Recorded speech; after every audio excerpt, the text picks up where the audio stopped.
Welcome to episode 3 of Centertainment. My last two videos have been hip-hop related. This one is not at all.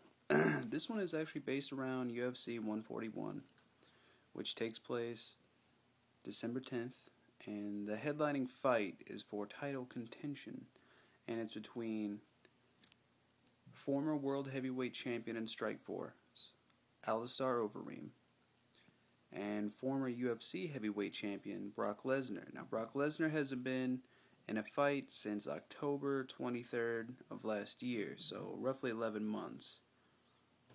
10, somewhere around there. I want to say almost 11.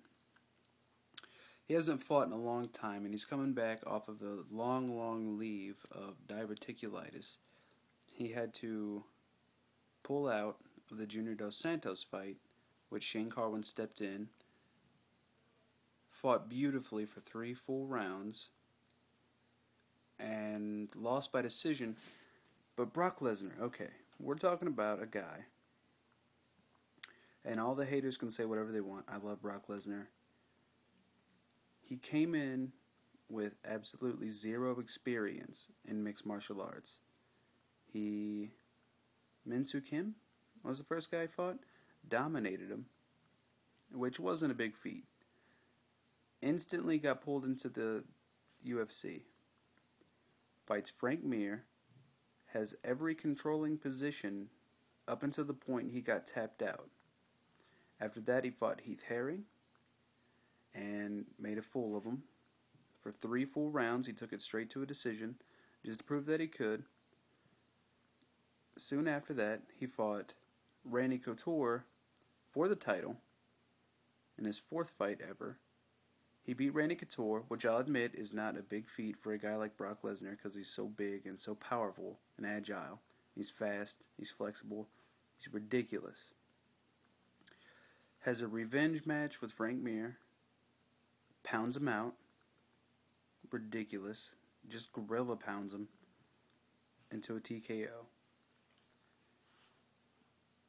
His 6th fight, he fights Shane Carwin to defend the World Heavyweight Championship.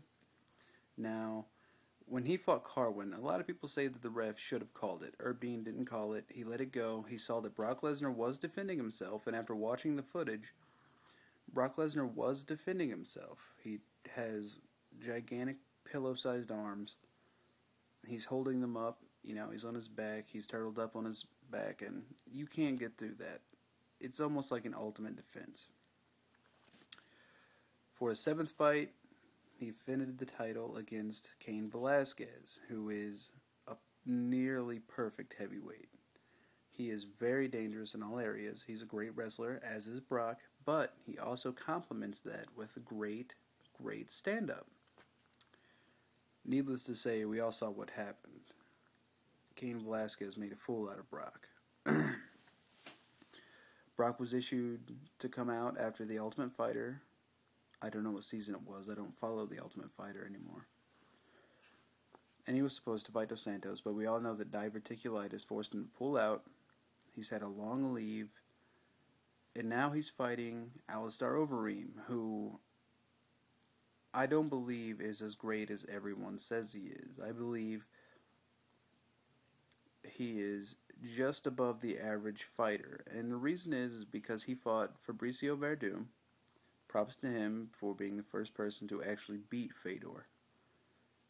But he fought Werdum, and it was a rematch, and he just gassed out so fast.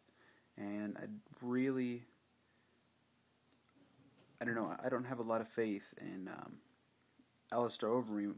He's got beautiful stand-up, K1 striker, ultimate high-level striker, but he can't really implement that when he's worried about guys like Brock Lesnar. And now the way that Brock Lesnar is built is he's built with all of his weight is in his abdomen area and his chest.